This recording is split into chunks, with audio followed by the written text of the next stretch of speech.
Quero receber aqui o pastor Marco Feliciano. E ele canta, né? Lá ele não cantou, mas ó, o pastor.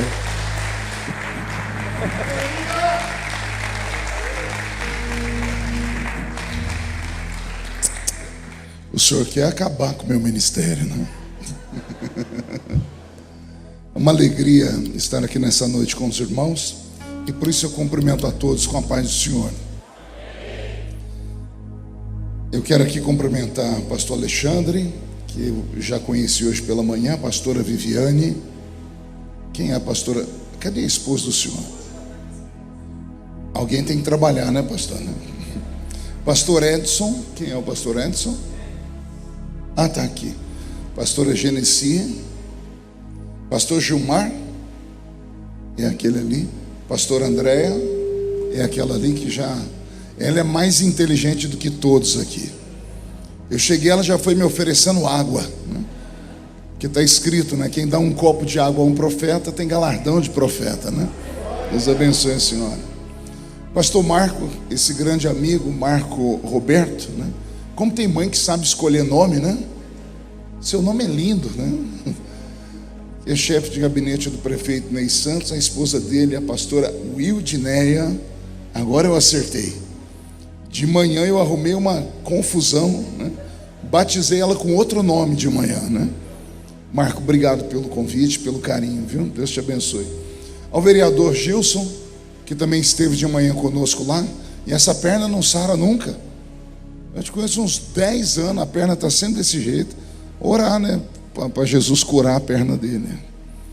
Quero cumprimentar aqui também o Renato Oliveira, o nosso querido Ney Santos, que é o nosso prefeito, amigo de longa data, Hugo Prado, que é o vice-prefeito, e a Eli Santos, que é a irmã do Ney, né?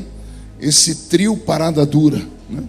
Que tem dado aqui para essa cidade tanta alegria e feito em Embu das Artes viver momentos únicos e especiais. Quem está preparado para ouvir a palavra? Então fique de pé comigo e abra a sua Bíblia no livro... Segundo escreveu o evangelista Mateus. Evangelho segundo escreveu São Mateus, capítulo de número 11. Evangelho segundo escreveu São Mateus, capítulo de número 11. Estou vendo se ali fica melhor falar do que aqui. Se só virar o retorno para cá, eu acho que resolve o problema. Quem encontrou, diga amém. E aconteceu que, acabando Jesus de dar os seus preceitos aos seus 12 discípulos, partiu dali a ensinar e a pregar nas cidades deles. E João, ouvindo no cárcere falar dos feitos de Cristo, enviou 2 dos seus discípulos, dizendo-lhes: És tu aquele que havia de vir, ou esperamos outro? E Jesus respondendo disse-lhes: Ide e anunciai a João as coisas que vocês ouvem e veem, que aqui os cegos veem, os coxos andam, os leprosos são purificados, os surdos ouvem, os mortos são ressuscitados, e o evangelho é anunciado aos pobres. E bem-aventurado é aquele que não se escandalizar em mim. E partindo eles, começou Jesus a dizer às turbas a respeito de João: que fostes ver no deserto? Uma cana agitada pelo vento? Ou que fostes ver? Um homem ricamente vestido? Os que trajam ricamente estão nas casas dos reis. Então, pois, que fostes ver? Um profeta? Sim, vos digo eu, e muito mais do que um profeta, porque é este de quem está escrito: Eis que diante da tua face envio o meu anjo, que preparará diante de ti o teu caminho. Em verdade vos digo que entre os nascidos de mulher não apareceu ninguém maior do que João Batista, mas aquele que é menor no reino dos céus é maior do que ele. Amém, igreja? Feche a Bíblia, coloque na cadeira, incline a sua cabeça, feche os olhos, vamos orar. Senhor, nós te exaltamos e nós te glorificamos, e nós entendemos que dentro de alguns minutos E esta linda igreja ficará pequena para o tamanho da glória que o Senhor vai mandar do alto dos céus. Os que vieram tristes começarão a saltar de alegria. Os que vieram se arrastando não voltam para casa se arrastando. Hoje voltarão voando nas asas de um novo tempo. E antes que eu comece a revelar os seus segredos, cerque esta igreja com a sua presença. E num raio de 5 quilômetros, onde houver um demônio alojado, eu dou a esses demônios segundos para sumirem de imbu, porque se não sumirem, serão queimados pelo poder da sua glória, que aqui será derramada. Rasgue os céus sobre nós. Manda anjos de fogo descerem aqui. Que estes anjos desçam trazendo brasas de fogo nas mãos. Comecem a esparramar estas brasas entre nós. E onde houver um crente cheio do Espírito Santo, pega eles nesta noite, Jesus, e fala conosco, e fica conosco. É o que eu te peço agora e sempre. E toda a igreja diz: os que podem, tomem o seu assento aplaudindo a Jesus, porque Ele é bom, porque Ele é maravilhoso. Eu só vou fazer um pedido, se puder. É só um pedido, pastor, não é ordem não. O vento está vindo bem em cima de mim, e se eu pregar do jeito que eu prego com o vento, antes do culto terminar eu não tenho mais voz. Então ou vira para o pessoal para lá, ou se puder desligar esses dois aqui, eu vou agradecer. Os irmãos vão ganhar um beijo depois. Conseguem ou não? Pronto, já vão ver, graças a Deus. Eu prometo que não vou demorar muito, até porque eu tenho ainda 400 quilômetros para correr, para chegar em casa e dar um beijo na minha esposa e ver a Aurorinha, né, que é a minha netinha. Alguém me segue aqui nas mídias sociais? Quem já viu a Aurorinha? É bonita garota, não é? Não é a cara do vovô? É a cara do vovô, né? Só os olhos que não são meus, né? Mas o restante é tudo Feliciano lá. Olha, desligou, ficou até melhor o som dentro da igreja, né? Quem pode dar um glória a Deus aí? Deixa eu ver. Eu abri a Bíblia Sagrada com os irmãos hoje no Evangelho segundo escreveu São Mateus. O capítulo 11 do Evangelho de São Mateus é um daqueles capítulos que raramente alguém vai pregar nele. Pergunte por quê. Só falo se todo mundo perguntar. Porque não é um capítulo de vitória. É um daqueles capítulos que a gente lê em dó menor. É um capítulo de angústia. É um capítulo onde, segundo a Bíblia Sagrada, nas palavras de Jesus, o maior homem nascido de mulher vai passar por uma prova tão grande, mas tão grande, que vai simplesmente destruir a fé dele. Vai acabar com a fé dele. E por isso esse texto, ele é tão perigoso e raramente alguém prega nele. Porque ao invés de jogar fé, a gente acaba levando o povo a ter uma espécie de depressão profunda. Mas eu quero caminhar com vocês aqui. No capítulo 11 do Evangelho de Mateus, esse grande herói da Bíblia Sagrada, a voz do que clama no deserto, o profeta que quebra o silêncio de Deus depois de 400 anos que Deus ficou sem falar com a raça humana, porque entre o Velho Testamento e o Novo Testamento nós temos 400 anos, chamado de período interbíblico. É um período em que Deus ficou sem falar com o homem. Anjos não vieram à terra, aquela nuvem, a tal da Shekinah, desapareceu da terra. Aquele anjo especial chamado anjo do Senhor, que era o próprio Deus metamorfoseado em forma de anjo, desapareceu da terra. Profetas desapareceram da terra. Então parece que Deus havia abandonado a raça humana, querido Val. E por isso, quando aparece esse profeta no Novo Testamento, ele vem como uma chuva torrencial em uma terra que está extremamente seca. Ele aparece como a voz daquele que vai ser o porta-voz das coisas boas de Deus. Por isso esse homem é chamado também de um homem que entre os nascidos de mulher não tinha ninguém como ele. O nome dele é João o Batista. Qual o nome dele? Não é João Batista, é João o Batista. Senão fica parecendo que Batista é sobrenome dele. E não era sobrenome dele, era a função dele, o apelido que deram a ele. Porque a escola apostólica de João ela vai ter cerca de 200 discípulos. E esses 200 discípulos vão batizar mais à frente cerca de 5.000 pessoas por dia. Por isso o apelido João o Batista, João o Batizador. Quem entendeu até aqui, diga amém. No capítulo 11, esse homem, esse poderoso homem, esse apóstolo, esse profeta, que vai aparecer do nada, do meio do deserto, ele vai ser preso, vai ser lançado em uma masmorra. Não era uma prisão no centro da cidade, era uma masmorra, ficava no subsolo dos palácios, e lá não entrava luz solar, e também o lugar como era feito abaixo da terra, haviam os lençóis freáticos de água, deixavam os ambientes todos úmidos. E a maioria das pessoas que ficavam dentro dessas prisões terminavam com um problema muito grande no pulmão. E assim era a tortura reservada para ele. Por isso que eu disse que é um capítulo que a gente não gosta de pregar nele. Porque nós temos aqui um homem que fez tantos feitos e ele está aprisionado. Mas antes de falar da parte triste, deixa eu ver se consigo alegrar a igreja aqui, Charles. Pense num homem que não nasceu por vontade divina. Nasceu por vontade, ou melhor, que não nasceu por vontade humana, nasceu por vontade divina. É esse João o Batista. Pergunte por quê? Porque a mãe dele é estéril, não podia dar à luz. E chegou o tempo em que Deus queria que ele nascesse.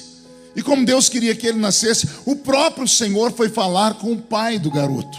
E disse: olha, a sua esposa vai dar à luz a um filho, tá bom? O pai ficou todo feliz. E o Senhor disse para ele: não é para contar para ninguém. E como ele tinha a língua maior do que a gravata dos pastores mais antigos, Deus sabia que ele ia contar. Então o Senhor disse assim: eu vou te contar um segredo, porque eu vou te deixar mudo de qualquer jeito. Esse menino, embora seja seu filho biológico, eu darei o nome a ele. Não vai ser você nem a sua mulher. Eu colocarei o nome dele. E o nome dele será João.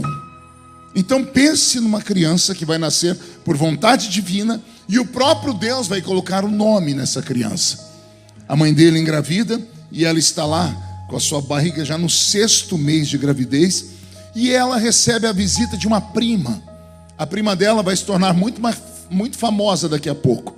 A prima dela está desposada por um certo José, um velhão já, mas a prima dela é jovenzinha, que também estava grávida, só que estava com 3 meses antes da prima que ela vai visitar. Então essa Maria, quando chega na casa da sua prima Isabel, faz aquilo que as mulheres fazem: dão um abraço e 3 beijinhos. E quando elas dão um abraço e 3 beijinhos, a barriga de Maria encosta na barriga de Isabel, e acontece um fenômeno. A Bíblia diz que o bebê que estava dentro da barriga de Isabel, ele fica cheio do Espírito Santo. Não vou falar de novo porque você não entendeu. O bebê que estava dentro da barriga, ele fica cheio do Espírito Santo e ele salta dentro da barriga da mãe. E eu pensava que eu era pentecostal ainda. Como eu prego há mais de 30 anos, eu me lembro que uma vez eu estava num culto e eu vi uma criança de 3 anos profetizar. Eu falei: essa criança ganhou de mim, porque eu fiquei cheio do Espírito Santo com 13 para 14. Ela com 3 anos já era cheia do Espírito Santo. Aí eu leio a Bíblia e encontro um bebê que não nasceu ainda. Está na barriga da mãe dele, tem 6 meses de vida, e ele já fica cheio do Espírito Santo. É por isso que nós somos contra o aborto.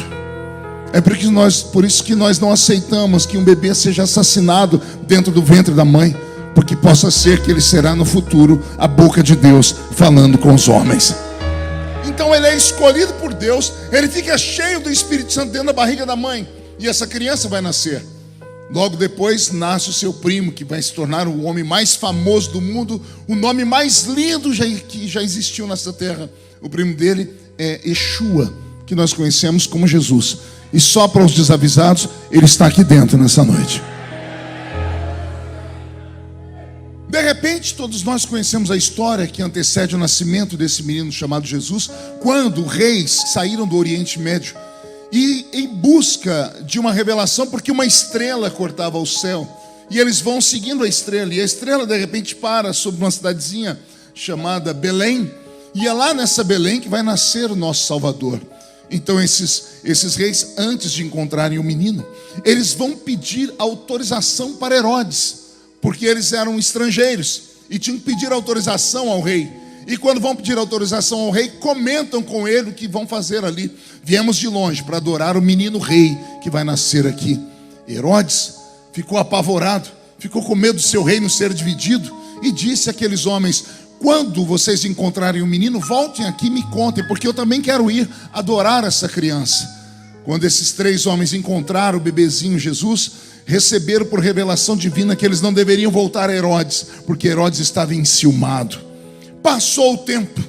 2 anos depois, um dia o Herodes está sentado no trono e Satanás vai no ouvido dele e faz ele lembrar da história.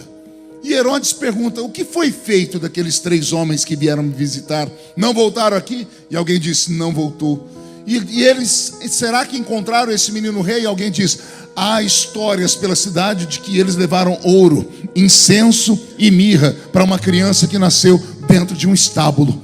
Herodes, possesso por demônios, manda matar todos os meninos de 2 anos para baixo.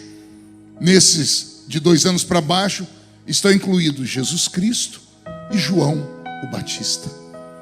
João o Batista só não morre porque a mãe dele e o pai dele tinham parentes que eram beduínos, que eram aqueles que moravam no meio do deserto.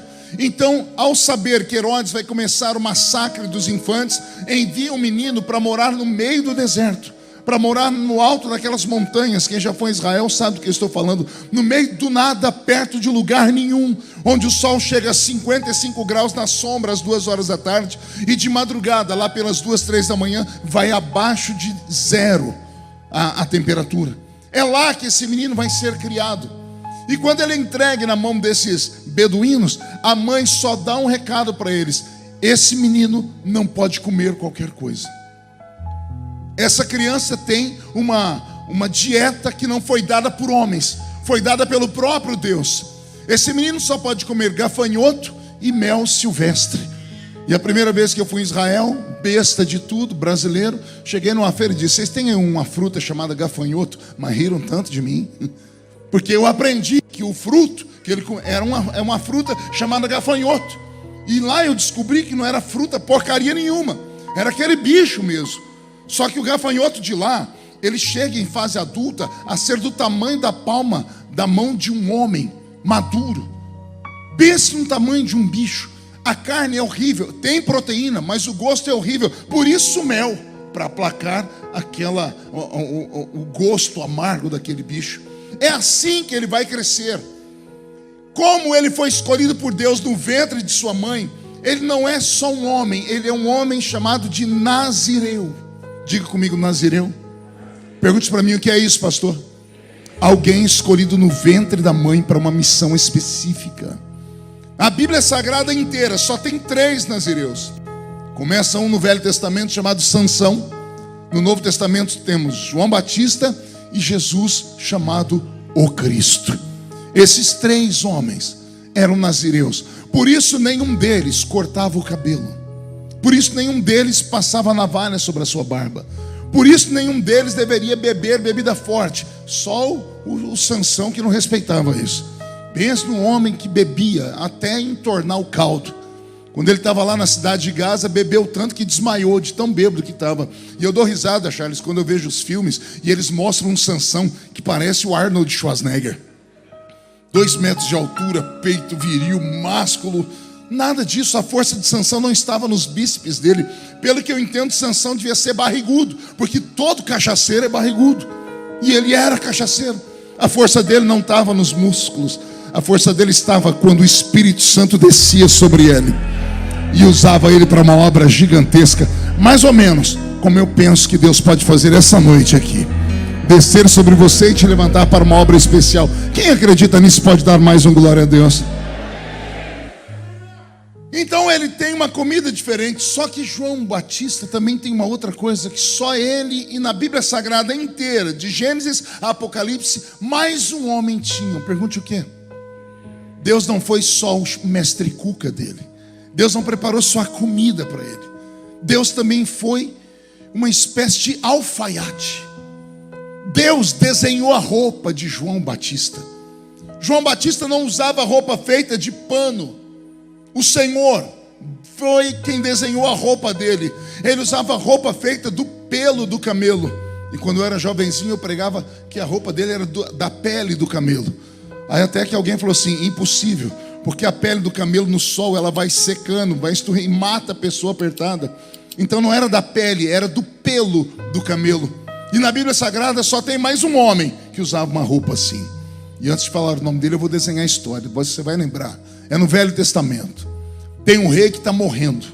Esse rei chamou os adoradores de Baal e disse para eles: subam até Baal e perguntem se eu vou viver ou se eu vou morrer. O templo de Baal ficava no meio das montanhas, no deserto. Dava 30 dias da cidade até o templo. Os homens saíram de manhã. No finalzinho da tarde, os homens voltaram para dentro do templo, para dentro da casa do rei. Entraram no quarto. O rei apavorou e disse: mas já chegaram? Nós nem fomos. E por que vocês estão fazendo aqui? É porque no meio do caminho encontramos um homem. E daí? Esse homem parou a gente e disse assim: porventura não há Deus em Israel para que o rei o procure? Como o rei mandou vocês procurarem a Baal, voltem e digam ao rei: do leito em que ele subiu, ele não descerá, certamente morrerá. O rei sentou na cama, olhou para eles e fez a pergunta que qualquer um faria: qual é o nome desse homem? E os mensageiros disseram: a gente ficou com tanto medo dele que nós não sabemos o nome dele. Aí o rei fez uma segunda pergunta: qual era a roupa que ele estava usando?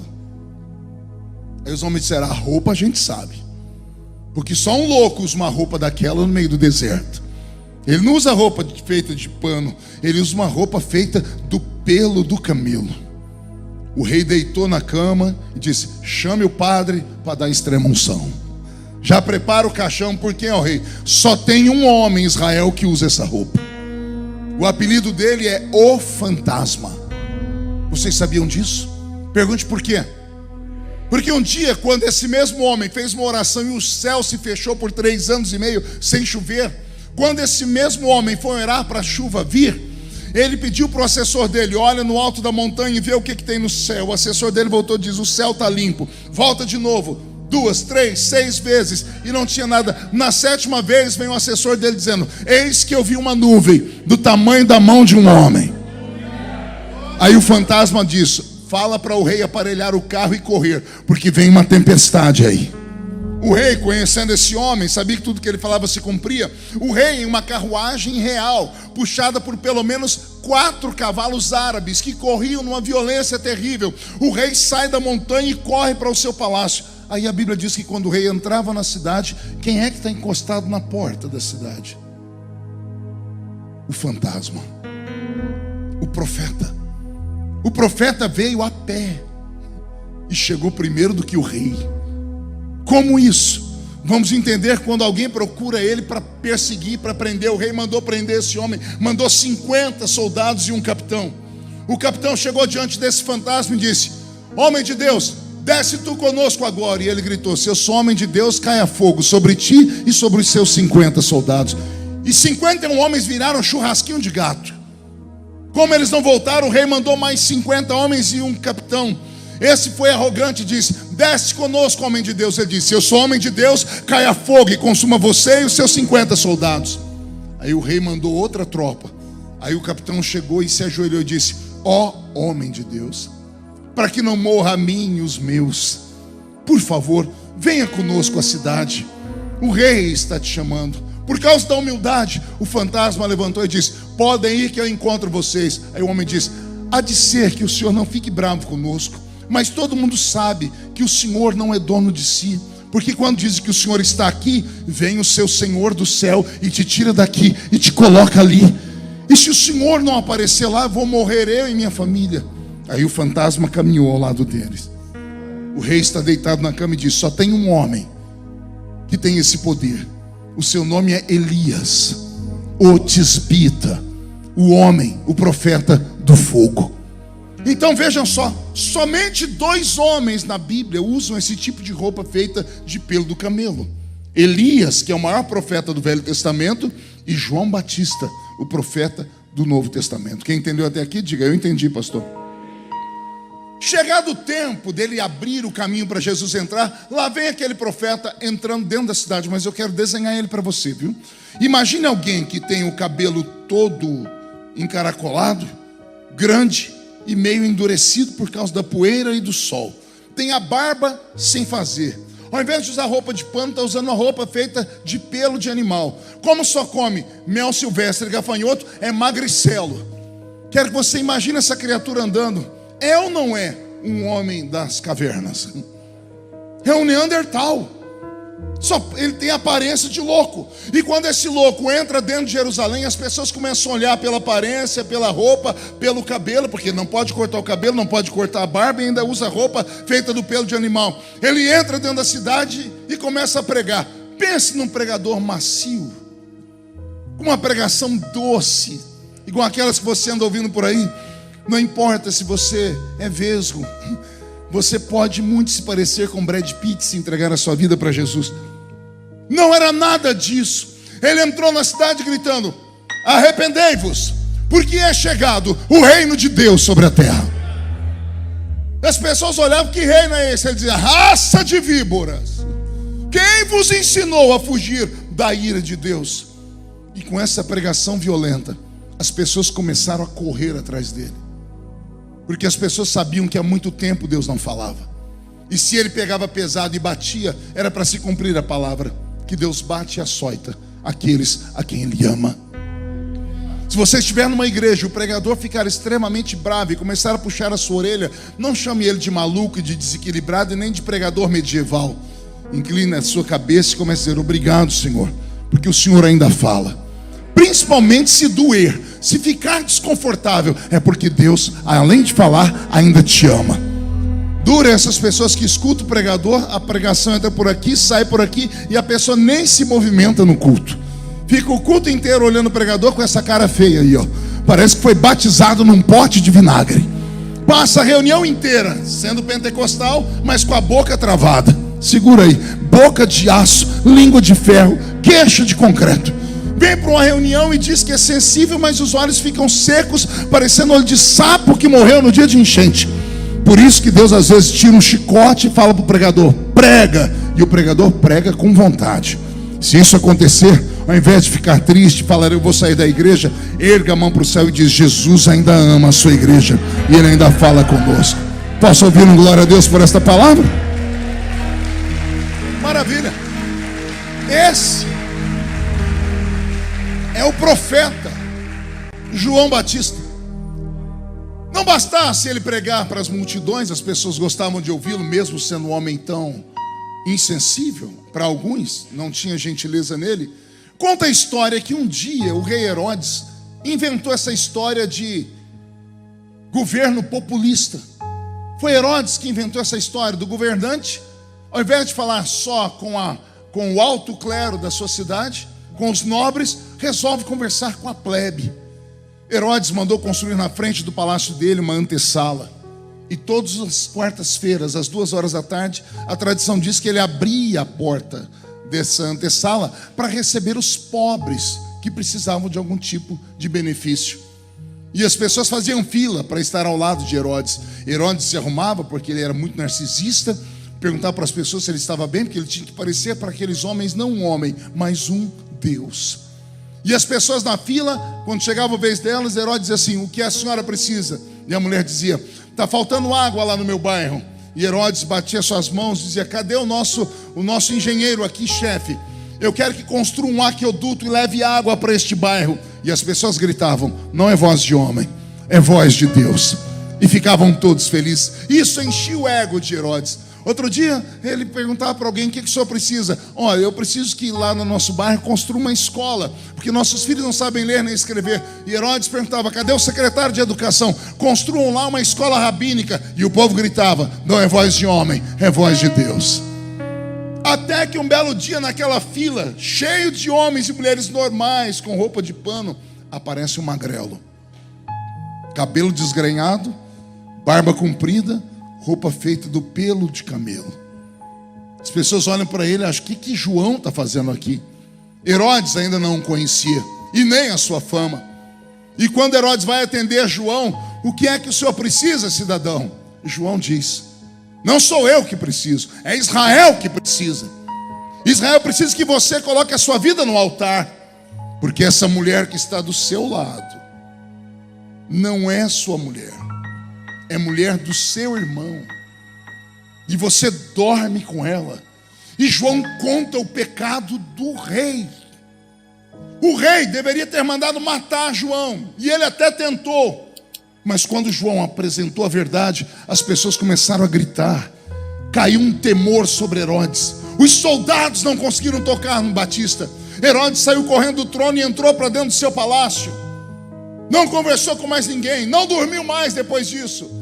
Na quarta-feira seguinte, antes dele entrar na sala, ele pergunta: o homem está aí? O magrelo está aí? Não, rei, nós já colocamos soldados, ele não entra mais no palácio. Diz a tradição que Herodes então manda abrir as portas, as pessoas fazem fila, só que a porta dele dava lá para o meio da rua. E lá no meio da rua, aleluia, ele só vê um homem gesticulando e pulando. E chama atenção, e as pessoas dizem: o que aquele homem está dizendo? E a boca miúda vai vindo, um falando para o outro, até que aqui dentro todo mundo começa a dizer: Herodes, o homem lá na rua está dizendo que você é um adúltero, que Herodias não é sua mulher, ela é mulher do seu irmão. Acabou a paz de Herodes, ao ponto de Herodes proibir a entrada desse homem em Jerusalém. Na próxima quarta-feira ele pergunta: tem certeza que o homem não está na cidade? Rei, colocamos guarda para todos os lados, ele sumiu, ele não está mais na cidade. Então abra a porta do meu palácio. Quando abre a porta do palácio, não entra uma alma.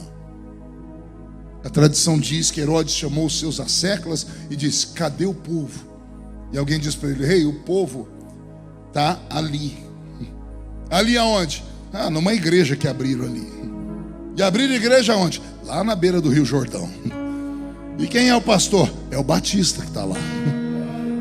E por que o povo está lá? O senhor fechou a porta para ele, o profeta não vem aqui, o povo vai atrás do profeta lá na beira do rio.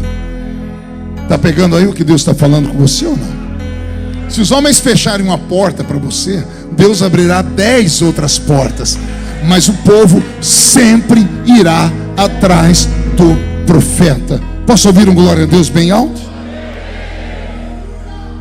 Esse é o João Batista. Esse é o homem que está lá batizando 5.000 pessoas por dia. E o povo amava assistir o batismo dele. Pergunte por quê? As empregadas faziam questão de levar as patroas.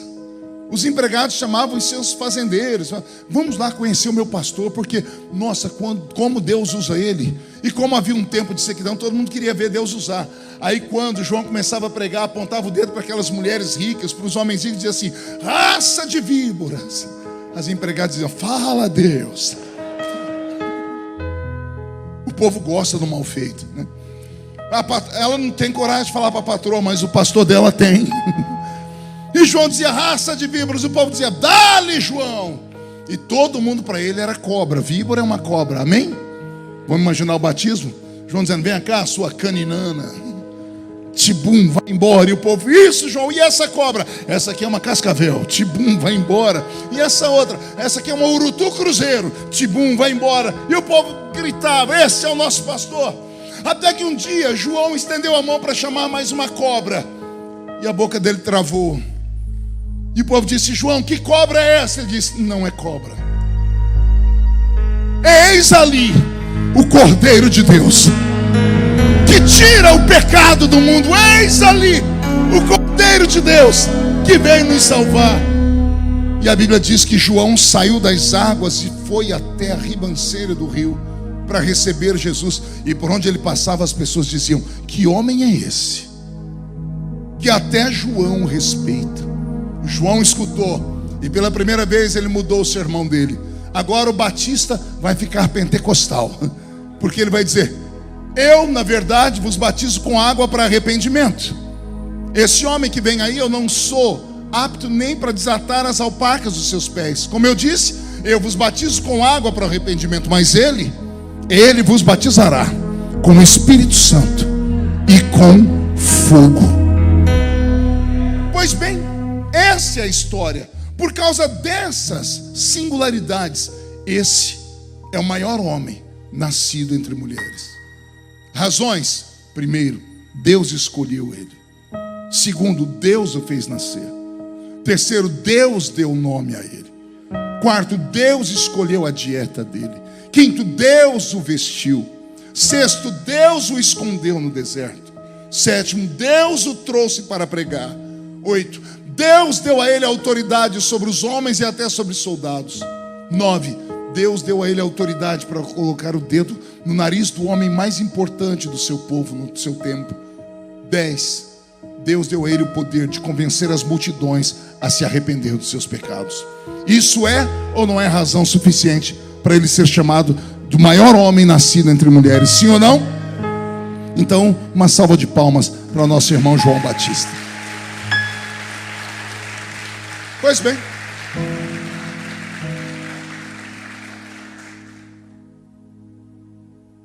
um belo dia João está deitado lá no deserto, debaixo de uma tenda. Ele deve ter sentido a terra tremer, porque quando os soldados vêm, eles vêm marchando. E quando ele sai da tenda, ele olha guardas pretorianos. Não um, não dois. Um séquito de guardas. Esses guardas estão com medo, porque sabem que João não é normal. As histórias é que, como ele é um profeta de fogo, igual Elias, por causa da roupa, eles têm medo dele orar e cair fogo. Mas esses soldados não têm outra opção. Se não obedecem Herodes, morrem pela espada de Herodes. Então eles têm uma chance de ir falar com Batista. E quando eles chegam para falar com Batista, do nada a coragem deles aumenta. Até que um soldado põe a mão no Batista. E quando põe a mão no Batista, todo mundo espera que aquele soldado fosse fulminado. E não acontece nada com o soldado. Alguém amarra as mãos de João. E não acontece nada com quem amarra as mãos de João. Alguém está em cima de um cavalo e começa a arrastar João. E o cavalo continua normal. E de repente os soldados estão conversando. Por que nós tínhamos medo dele? O que aconteceu? Porque da outra vez que nós o vimos, nós tínhamos medo dele, porque a multidão respeitava esse homem. Mas agora, ele parece só mais um. Isso é a mente dos soldados. Você pode conseguir tentar imaginar o que passa na mente de João? Deus tem um propósito nisso.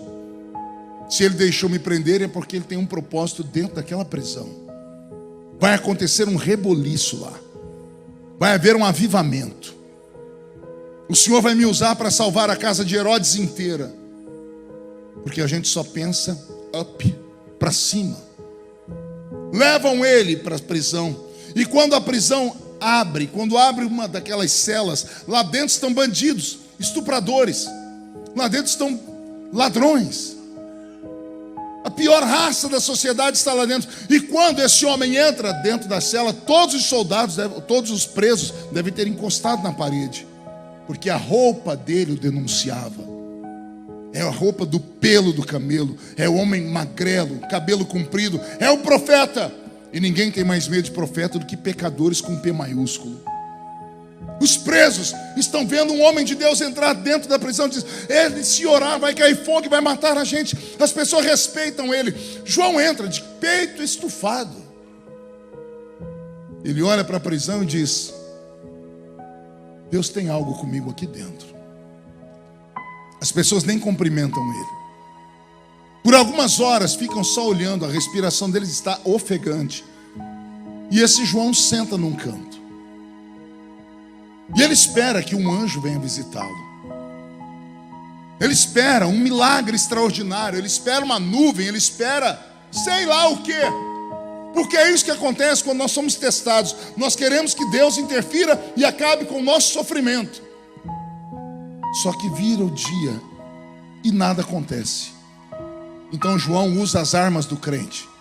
Creio eu que ele jejuou, Charles, o primeiro dia. O jejum vai fazer Deus descer aqui e me livrar. Todo mundo come, mesmo que lavagem, porque é isso que presos naquela época comiam. João não come nada. Segundo dia de jejum, João também não come nada.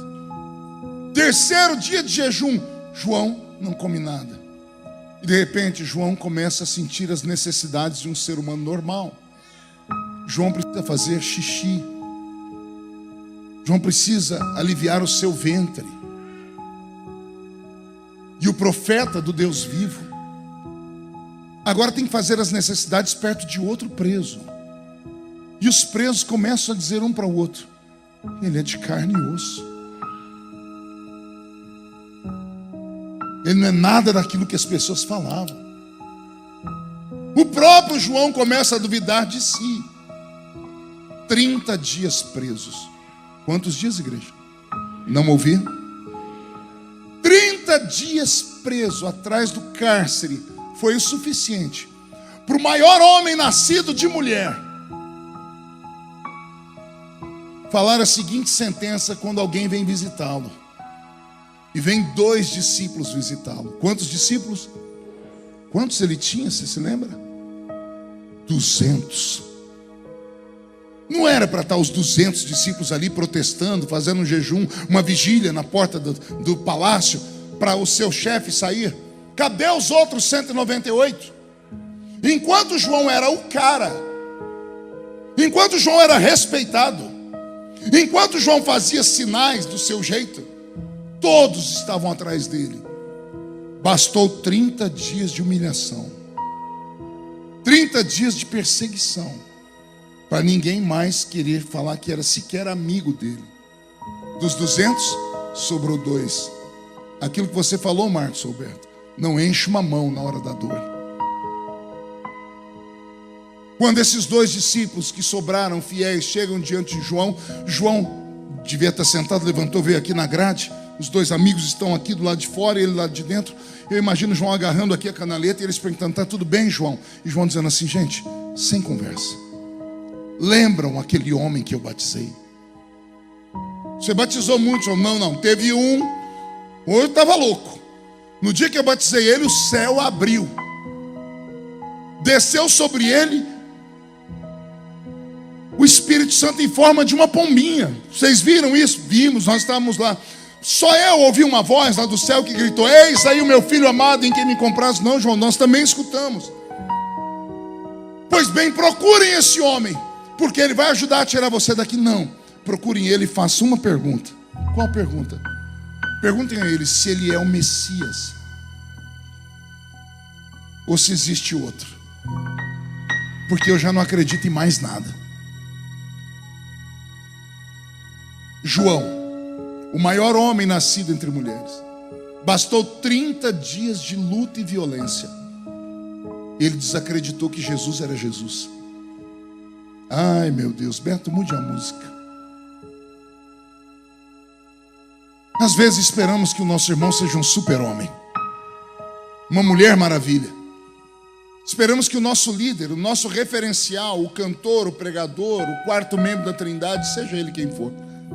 Acreditamos mesmo que eles são invioláveis, que eles são invencíveis. Como diz meu presidente maluco, que eles são imorríveis. E quando acontece alguma coisa que sai da normalidade, todos nós nos escandalizamos.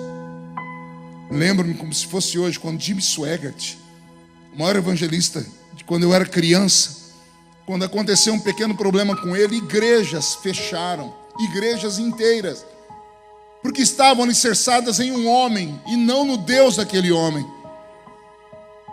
As pessoas achavam que ele jamais os trairia, ou cometeria algum tipo de erro, ou passaria por algum tipo de violência. Eu fiquei sabendo que o pastor que foi missionário, que fundou essas 42 igrejas, foi embora de Covid. Mas eu sei que vocês têm inúmeros testemunhos de pessoas por quem ele orou um dia e Jesus curou. Sim ou não? Aí eu faço essa pergunta para vocês: e quando a gente ora e Deus não responde? Seria a maneira de Deus os punir? Ou seria a maneira de Deus dizer assim: eu não sou obrigado a fazer o que vocês querem? Seria talvez a maneira de Deus dizer assim para nós: você me serve por quê? Por aquilo que eu tenho para dar? Ou você me serve por aquilo que eu já te dei? Porque se você veio aqui em busca apenas de um Cristo que parece o gênio da lâmpada, você está no lugar errado. O meu Jesus pode curar, o meu Jesus pode libertar, o meu Jesus pode salvar. Mas e se ele não libertar? E se ele não curar? E se ele não salvar? por isso você vai virar as costas para ele e vai trocá-lo por causa de um quimba de cigarro fumado lá fora? Se com ele está difícil, imagina sem ele lá fora. Eu não sirvo Jesus por aquilo que ele tem para me dar, eu sirvo Jesus por aquilo que ele já me deu.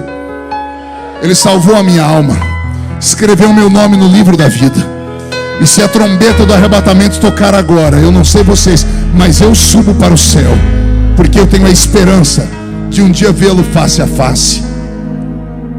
O sermão desta noite tem só um objetivo: saber se você de fato está em Cristo ou está decepcionado com Jesus. Porque o que aconteceu com João é o que acontece com todos os discípulos. Se decepcionou com Jesus. Pastor, nem mais nem menos. Por que você acha que Judas traiu Jesus? Porque ele era um mercenário de verdade? Não, ele deixou tudo, ele deixou família, ele deixou emprego para andar atrás de Jesus, porque ele acreditava que Jesus era o libertador de Israel. Quando Jesus começou a falar, o meu reino não é desse mundo, quando ele começou a falar, eu vou morrer, mas depois de 3 dias que esse templo for destruído, eu reconstruo ele, Judas disse, ele não é quem eu estou pensando. Judas vendeu Jesus não é porque ele era cruel, ele achava que Jesus era um mágico. Eu vendo, recebo dinheiro, quando forem prender ele, desaparece, some. E quando ele viu que Jesus não sumiu, que Jesus se entregou, o remorso bateu dentro dele. Judas e João Batista não são os únicos que se frustram no meio da caminhada. Tenho certeza que muitos crentes que estão na igreja há mais de 5, 10 anos, que estão aqui me ouvindo, devem ter tido algum tipo de frustração também. E às vezes a pessoa vem para o culto e ela não dá glória a Deus e deixa o pregador pentecostal irritado, mas o pregador também tem que entender que tem gente que não dá glória a Deus não é porque não quer, é porque não pode, é porque não está em condições. Dar glória a Deus quando a casa está de pé, amém. Quando o carro tem combustível, amém. Quando o filho tem saúde, quando o casamento está perfeito, amém. Quero ver dar glória a Deus quando o teto desaba em cima da sua cabeça, quando o chão abre debaixo dos seus pés, quando aqueles que deveriam te proteger abusam de você, quando a igreja que deveria te entender dá um jeito de te expulsar lá de dentro, porque você não faz parte daquele grupo tão perfeito. Aí eu quero ver você dar glória a Deus. Dar glória a Deus enquanto você tem 10 filhos bonitos, rechonchudos e ricos, é fácil. Quero ver você pegar na alça do caixão dos 10 filhos e marchar para o cemitério e olhar para o céu e dizer, Deus deu, Deus levou, bendito seja o nome do Senhor. Adorar a Deus quando a esposa te ama é muito fácil. Quero ver adorar a Deus quando ela diz assim para você, ó, amaldiçoa o teu Deus e morre. Ter amigos enquanto você está na bonança e eles só te elogiarem é muito fácil. Quero ver você ver os seus amigos dizer assim, confessa, você tem um pecadinho escondido aí. Quero ver você arrumar força para ir orar por eles. E quem conhece a Bíblia sabe que eu estou citando Jó. Quero ver você olhar para a vida e falar assim, eu perdi tudo. E olhar para o chão e pegar um caco de telha, porque é só o que sobra. E você levantar o caco de telha para o céu como se estivesse levantando o Oscar da vida e dizer, eu sei que o meu Redentor vive, e em breve vai se levantar de alguma forma para me socorrer. Não é fácil adorar a Deus quando está tudo ruim. Talvez seja por isso que você esteja em silêncio. Já estou vendo muita gente chorar. Eu não tenho respostas para você. Não tenho resposta porque seu filho se foi, porque seu pai se foi, porque sua mãe se foi. E quem perde sempre diz, não era a hora deles irem, foram cedo demais. Eu não tenho resposta porque uma tragédia acontece com a gente. Não tenho resposta para tudo. Mas eu sou obrigado a acreditar no que está escrito, que tudo na vida do crente, ou Deus manda, ou Deus permite. Vou falar de novo, tudo que você está passando, ou Deus mandou, ou Deus permitiu. Eu não posso acreditar que o diabo achou mesmo a brecha e está fazendo você beijar a lona, está fazendo você se tornar um lixo humano, está fazendo você sentir o verme do carrapato. Eu não posso acreditar que o diabo tem esse poder sobre a minha vida e sobre a sua, por pior crente que sejamos. Por pior crente que sejamos, nós cremos que Jesus é o Salvador. E eu sou obrigado a dizer, para ver se eu te levanto, o pior crente aqui dentro, o mais sujo entre eles, é mais poderoso do que qualquer ímpio lá fora, de pé, com a sua envergadura e a sua riqueza. Vou falar de novo. O crente mais fraco aqui é capaz de agarrar o diabo pelo chifre e esfregar o focinho dele no chão, porque ele sabe que o Redentor dele vive. O que Deus quer de você nesse domingo? Você que já está esperando amanhã uma segunda-feira brava, que você não saia daqui do jeito que você entrou, com essa cara feia, de ombro caído. Ah, pastor, o senhor não sabe o que eu estou passando. Eu sei o que eu estou passando. Eu sou o líder da minha casa, eu sou o chefe da minha família, e tenho como função pregar o evangelho. E quantas vezes sou obrigado a pregar sem estar sentindo? Quantas vezes sou obrigado a pregar porque é a minha missão, e estou pregando algo que eu preciso, e às vezes Deus não me ouve. Mas eu não sou dono dos milagres. O dono dos milagres está lá em cima. Cumpre a mim acreditar, cumpre a você receber, cumpre a você quebrar o silêncio nesta noite e dizer: eu continuo te amando, Jesus, ainda que tudo esteja dando errado. Será que alguém tem coragem de dar esse grito de glória a Deus aqui e adorá-lo?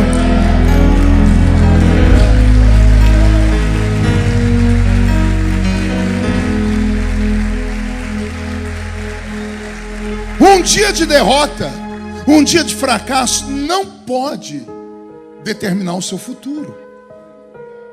Não é porque hoje não funcionou, não é porque você foi julgado, pré-julgado pela religião, pelos homens, seja lá por quem for, que você pode entregar os pontos. Porque você está nas mãos daquele que tem o controle de tudo. E aquele que tem o controle de tudo sabe muito bem que mais cedo ou mais tarde você vai sair dessa caverna. Mais cedo ou mais tarde você vai ter um testemunho para contar.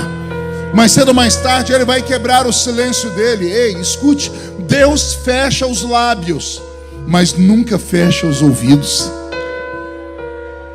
Deus fecha os lábios, mas nunca fecha os olhos. Ele pode não estar falando com você, mas ele não perdeu o controle da sua vida. Ele está te guiando. Mais cedo ou mais tarde você vai entender o que você está passando. Agora você quer se matar. Agora você quer abandonar, quer chutar o balde. Agora você quer abandonar tudo, porque você está no olho do furacão. Mas Deus te vê lá de cima. Só que Ele não pode interferir na sua decisão, porque você tem o livre-arbítrio. Aquele que conseguir conviver com a luta, viverá para contar o testemunho do milagre. Aquele que não conseguir, beijará a lona como derrotado, ou tirando a sua vida, ou saindo dos caminhos do Senhor. Deixa eu te dizer, esse lugar aqui não é um lugar normal. Isso aqui é um quartel-general. Soldado, você entrou aqui ferido, machucado, mas está vivo. Enquanto houver fôlego de vida, há esperança. Enquanto houver fôlego de vida, há esperança. E o Senhor vai te dar a vitória. Alguém crê nessas coisas? Então agora não dá um grito, não. Dá um berro de glória a Deus aqui dentro, por favor.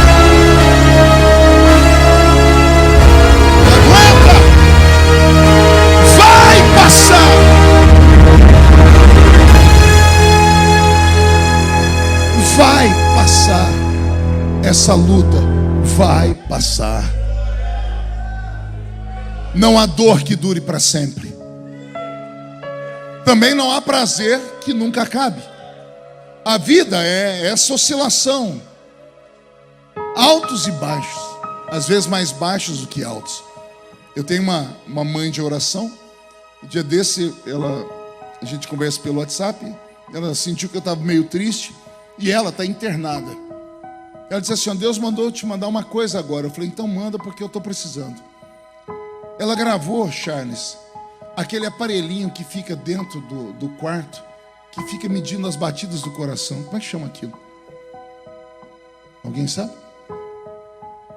Aquilo que marca o coração lá, que o coração fica sob eletrocardiograma. Ela mandou aquilo. E ela mandou um áudio junto dizendo assim: olha aí o que é a vida. A vida só é vida quando ela sobe e quando ela desce. Quando ela sobe e quando ela desce. Se parar de subir, descer e entrar no plano, acaba a vida. Pegou aí ou não? Vou falar de novo. A vida só é vida porque às vezes você está aqui em cima, às vezes você está aqui embaixo. Às vezes você está aqui em cima, às vezes você está aqui embaixo. Quando acabar os vales e as montanhas e ficar uma planície, acaba a vida. Então dê graças a Deus por tudo que você está passando. Eu sei que os 2 discípulos de João saem correndo atrás de Jesus, quer descobrir onde Jesus está fazendo uma cruzada, e de repente acharam Jesus em uma outra província, numa província que não tinha celular, que não tinha WhatsApp, que não tinha internet, nem televisão, nem rádio. Os 2 discípulos chegaram lá e ninguém sabia que João estava preso. Jesus tinha tanto respeito por João que ele parou a cruzada e disse: vamos receber aqui 2 discípulos do grande apóstolo São João. E os 2 discípulos pegam a palavra, em vez de pregar, eles estão mais apavorados que tudo, e eles falam bem alto: João nos mandou aqui para falar com o Senhor. João quer saber se o Senhor é o Messias ou se ele tem que esperar outro. Quando a multidão escuta isso, a multidão se convulsiona. Por isso no texto que eu li, não fala multidão, fala turbas. Quem prestou atenção nisso? Turbas, diga comigo, turbas. Pergunte: o que é uma turba, pastor? É uma multidão enraivecida. Quando o povo que estava querendo crer naquele Nazareno escutou falar que João estava em dúvida sobre ele, o povo foi olhando para o chão e foi procurando pedra e pau. Então, se João não acredita nele, vão matar esse homem, é um herege. Quando Jesus percebe que vai haver um motim, ele estende aquelas mãos dele, e as pessoas começam a ser curadas na hora. O cego vê, o surdo ouve, o paralítico anda. Porque quando Jesus escuta isso, olha o que a Bíblia diz sobre Jesus. Jesus diz assim para eles: voltem e digam para João que vocês estão vendo agora, o que vocês estão ouvindo agora, que aqui o cego vê, o surdo ouve, o mudo fala, o paralítico anda, o evangelho é anunciado aos pobres e os mortos são ressuscitados. Se Jesus não faz aquele milagre naquela hora, ele seria linchado. Agora acontece a parte mais engraçada. Pergunte qual? Quando o povo começa a ver os milagres, quem estava com a pedra põe a mão para trás e solta a pedra aqui. O povo começa a soltar as pedras, aí começa a boca miúda um dizer para o outro: João, eu fiquei sabendo. Como assim? Onde tem fumaça tem fogo. Foi preso? É porque tem pecado. O anjo não deixa ninguém ser preso. Se está com a vida no altar, não vai ficar doente. Se está sendo dizimista, não vai ficar desempregado. O povo começa a murmurar de João. Olha só, o povo ia matar Jesus por causa de João. Quando viram Jesus fazer milagres, instantaneamente pararam de acreditar em João. Povo é povo. Aquele que se ilude com os aplausos do povo está fadado a terminar os seus dias mal. Porque o mesmo povo que grita Hosana, bendito é o que entra aqui em Jerusalém em nome do Senhor, é o mesmo povo que vai gritar: crucificam, crucificam. Por isso não espere nada da horizontal, espere da vertical. Não confie nos homens, confie no Deus dos homens, porque é Ele quem te chamou, é Ele quem vai cuidar de você. Posso ouvir um amém? Os discípulos de João saem esbaforidos e alegres e correm para contar para João. Jesus olhou a multidão. Olha o que Jesus vai falar para eles agora. Ei, quando vocês foram ver João, o que vocês esperavam ver? Um homem bem vestido? Os bem vestidos estão nos palácios dos reis.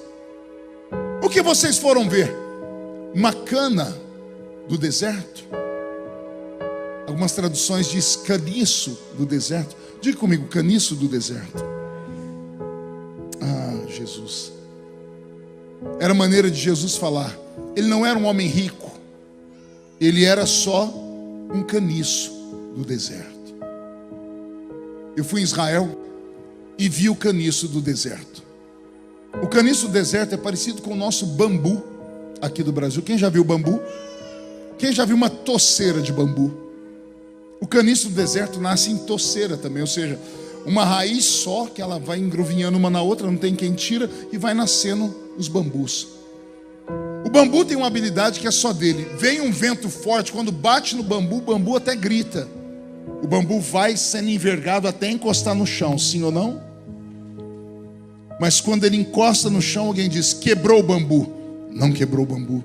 O vento passa, olha o bambu ficando em pé de novo. Amém? Só que João não é um bambu, é um caniço do deserto. Pergunte por quê, pastor? Porque o caniço do deserto sofre 1000 vezes mais que um bambu. Porque quando o vento vem, não vem só vento, vem vento com areia. O bambu do deserto, o caniço do deserto, quando dá uma tempestade de areia, ele é esfolado vivo. Ele é jateado. Alguém já viu vidro jateado? Por que o vidro fica, ele não é mais transparente? Porque ele recebeu um bombardeio de areia. A areia bateu tão pesada nele que foi arrancando pedaço. Se arranca pedaço de vidro, imagina um pedaço de pau. O caniço do deserto nasce num lugar improvável, sobrevive pelo improvável. E quando o vento vem, além de derrubá-lo, vai arrancando pedaços dele. Só que acontece uma coisa pior do que derrubá-lo e arrancar pedaços. Pergunte o quê? Como o vento vem cheio de areia, a areia que vai derrubando ele, arrancando pedaços, vai enterrando ele. Quem passou de manhã viu o bambu em pé, o caniço. No fim da tarde não tem caniço nenhum, está enterrado. E alguém diz: aqui jaz um caniço, morreu, acabou. O caniço do deserto consegue ficar até 30 dias enterrado na areia quente do deserto, sem água. Só que o mesmo vento que jogou ele para o chão não tem para onde ir. Mais cedo ou mais tarde ele volta. Aí o vento volta no sentido contrário. Como não tem mais bambu para ele arrebentar, ele começa a soprar na areia. E a areia que tinha enterrado o caniço começa a sair. E daqui a pouco alguém olha e diz assim: olha lá o bambu, é um caniço. Está machucadinho ainda, mas está ali. Quando o vento vem bem forte, ele desenterra o bambu sozinho. O caniço vai se erguendo. Daqui a pouco as suas cicatrizes são curadas. E quem passou 30 dias atrás viu o bambu morto, agora olha e diz assim: não é que ressuscitou? Está entendendo tudo aí ou não? Jesus diz: aqueles que me servem são assim, são como o caniço do deserto, que agora pode estar vivendo um momento de dor e de luto. Você pode estar leproso, ninguém quer ficar perto de você agora, mas quem viver verá. Quem viver verá, para ver o que Deus vai fazer na sua vida ainda, porque você é só um caniço do deserto. E aí vem a parte mais linda do texto, pergunte qual? Jesus agindo como Deus, Charles, não como amigo. Jesus sai na defesa do Batista, mesmo o Batista estando lá duvidando dele. Deus não é como um homem: faça 99 coisas boas para o homem e vão te chamar de anjo. Faça uma que ele não goste, e você vai ver essa mesma pessoa que te chamou de anjo te chamar de demônio.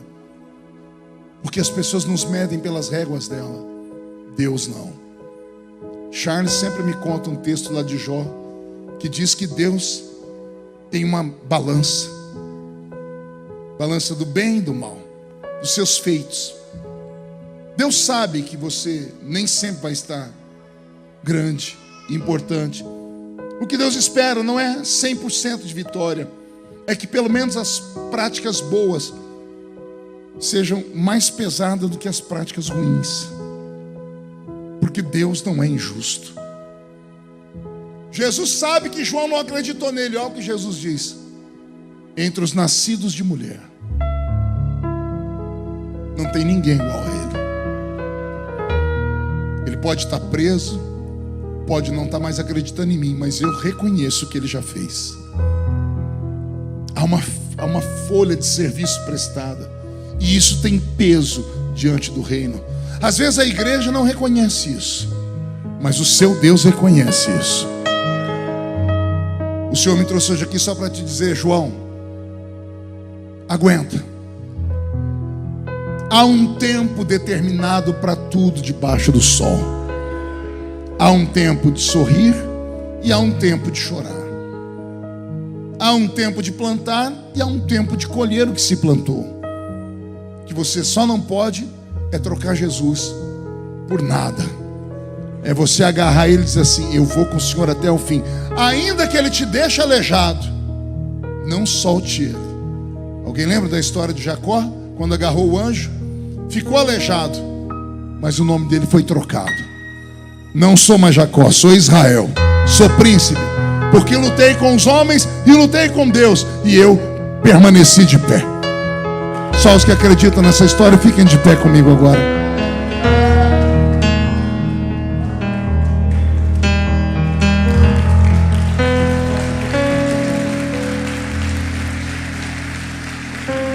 Feche seus olhos. Eu quero fazer uma oração aqui, somente uma. Eu queria aqui na frente desse altar só homens e mulheres que já não aguentam mais. Estão dizendo a si mesmo: hoje é meu último culto. Que vieram aqui, esconderam sua tristeza atrás das máscaras. As pessoas pensam que você está bem, mas você deixou um inferno lá na sua casa. Você está sendo testado, provado. Você perdeu tudo. E você falou: Deus, fala comigo. Incline a sua cabeça. Se você tiver coragem de sair do seu lugar e vir perto de mim, eu vou orar por você. Eu não tenho milagre para te dar. Eu não sei se o milagre vai chegar hoje, mas eu posso colocar o meu ombro debaixo do seu. E eu quero orar para Jesus te ajudar a carregar a sua cruz. Vem. Meu orgulho me tirou do jardim. Vem. Não deixa o orgulho te fazer perder o milagre, não. Colocou isso, vem chorando em mim. Se eu isso. vendesse tudo Aleluia. que tenho, vem. em troca do amor, eu falharia. Não sai da presença de Deus, não. Ah, Jesus. Pois o amor vem acreditar. Não se compra, nem se merece. O amor se ganha, de graça o recebe. Eu quero conhecer Jesus. Eu quero conhecer Jesus. Conhece esse louvor? Quero conhecer Jesus. Pode chorar. Quero conhecer Jesus, meu amado é o mais belo entre milhares e milhares. Meu amado é o mais belo entre milhares e milhares. Houve um tempo da minha vida que eu pensei que Jesus tinha me deixado sozinho. Eu enterrei um filho. Nenhum pai deveria ter que enterrar seu filho. Quando eu passei aquela perseguição em 2013, que eu apanhava na rua, no avião, que eu não podia andar em lugar nenhum, quando minhas filhas tiveram que sair da escola, eu pensei que Jesus tinha me abandonado também.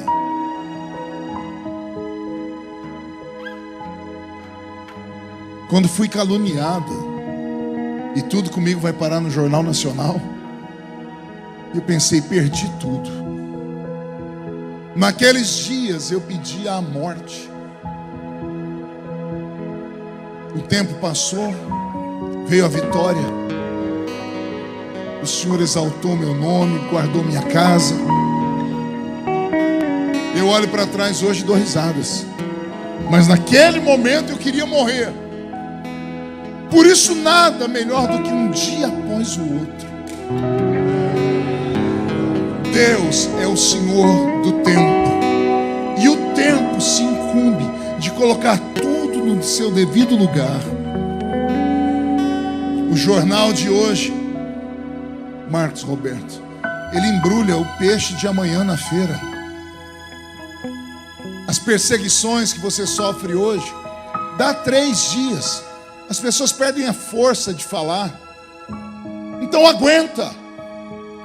Não seja como os covardes que acabam se matando, saindo da vida, pulando do alto de uma ponte, enforcando, dando um tiro no ouvido.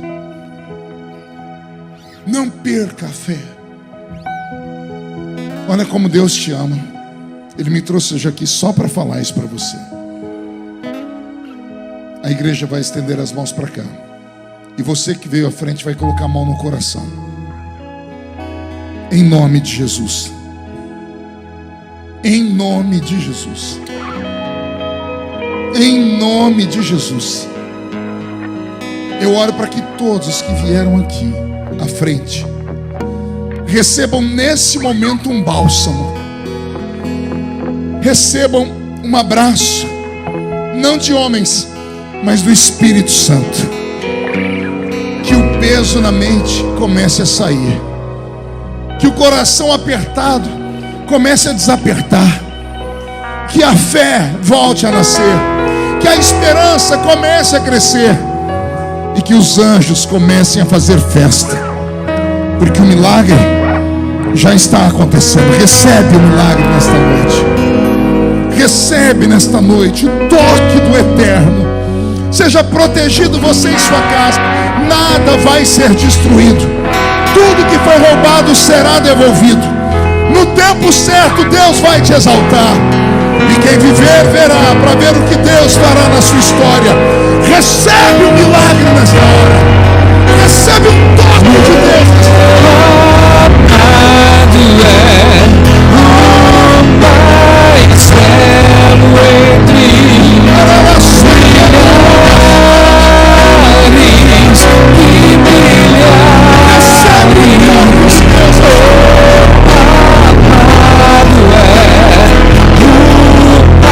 mais belo entre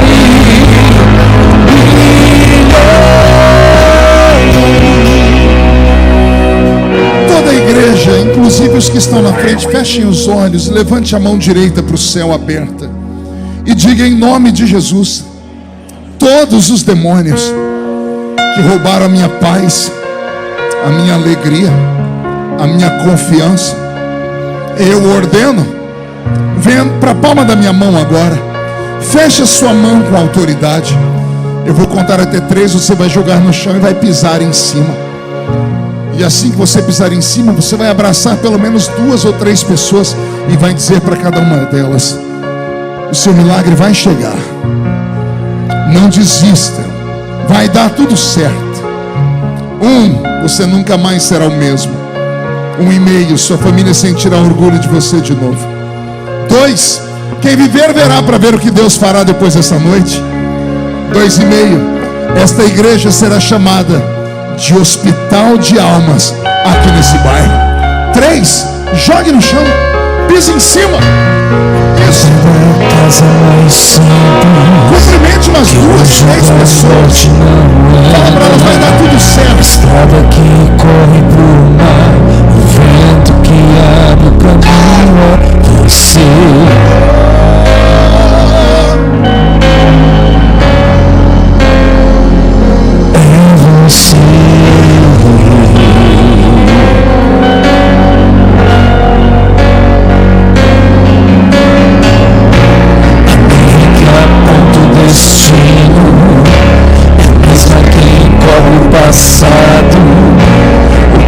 sacia a fome, a rocha que ata minha sede é você.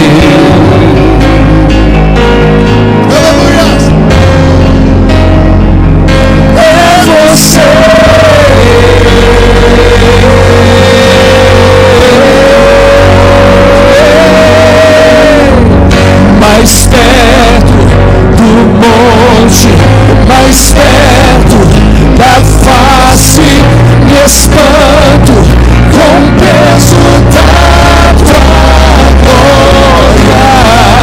Mais perto da glória, mais perto da morte, e o medo quer me parar.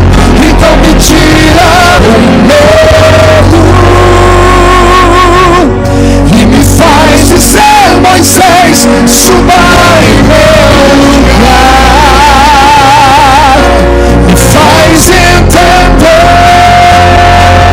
que a tempestade é você, chuva forte é você, o vento forte é você, e que me faz tremer as pernas. A porta aberta é você, mas a fechar é você, é tudo sobre você.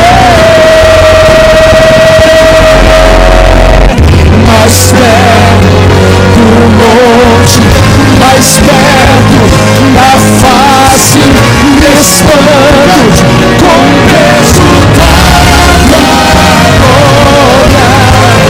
Mais perto da glória, mais perto da morte, e o medo quer me parar.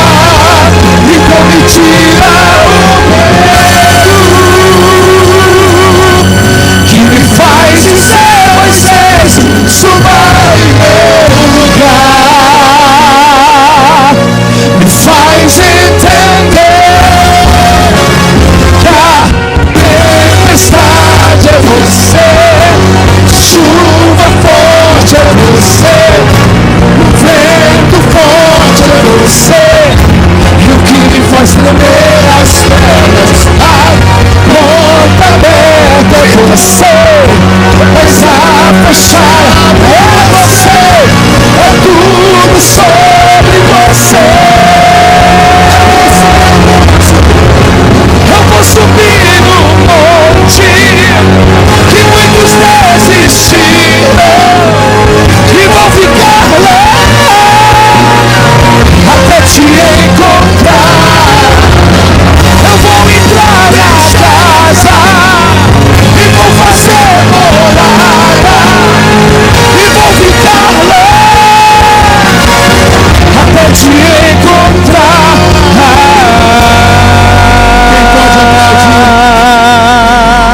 Quem pode aplaudir e gritar? Quem pode aplaudir, gritar e dar um pulo para cima? Sai da frente, Satanás! Estamos em guerra! Amém. Murcha a barriga e estufe o peito. Olhe nos olhos dessa criatura que está do seu lado. Se o olho dela não estiver vermelho, enfia o dedo dentro do olho dela. Diga para ela: você entendeu? Diga: aguenta o tranco. O céu é logo ali. Vai dar tudo certo. Ei, nada na sua vida está fora do controle. Tudo que você está passando, pense em tudo, tudo está exatamente como tinha que estar. Eu vou te provar na Bíblia. Salmos 139. Olha que versículo maluco eu encontrei na Bíblia. Salmos 139, versículo 16. Os teus olhos viram meu corpo ainda informe. Ou seja, o escritor está dizendo: antes do meu corpo ser um corpo, porque ele não tinha forma de corpo, o Senhor já me conhecia. E no teu livro, todas estas coisas foram escritas as quais em continuação foram formadas, quando nem ainda uma delas havia. Os teus olhos viram o meu corpo ainda informe, e no teu livro todas essas coisas foram escritas, as quais em continuação foram formadas, quando nenhuma delas havia. Sabe o que o salmista está dizendo? Não tem como fugir. O que você está vivendo agora já estava escrito. É você que tem que passar. Não dá para terceirizar a vida. E se você está passando, é porque você aguenta. Deus não dá uma luta maior do que aquela que o crente pode passar. A sua cruz é do seu tamanho, então não corte um pedacinho dela. Aguenta e vai embora. Se cair, levanta, sacode a poeira e dá a volta por cima. Se não der conta de levantar, vai agachado. Se não der conta de agachado, vai rolando. Quando acabar a força, se você não aguentar mais rolar, para de barriga para baixo, porque aí Deus vai fazer uma cirurgia nas suas costas e vai plantar 2 asas aí. Aí você não vai correr mais, você vai voar. Quem acredita, diga eu creio. Deus abençoe a todos vocês. Meu pastor, o microfone é seu.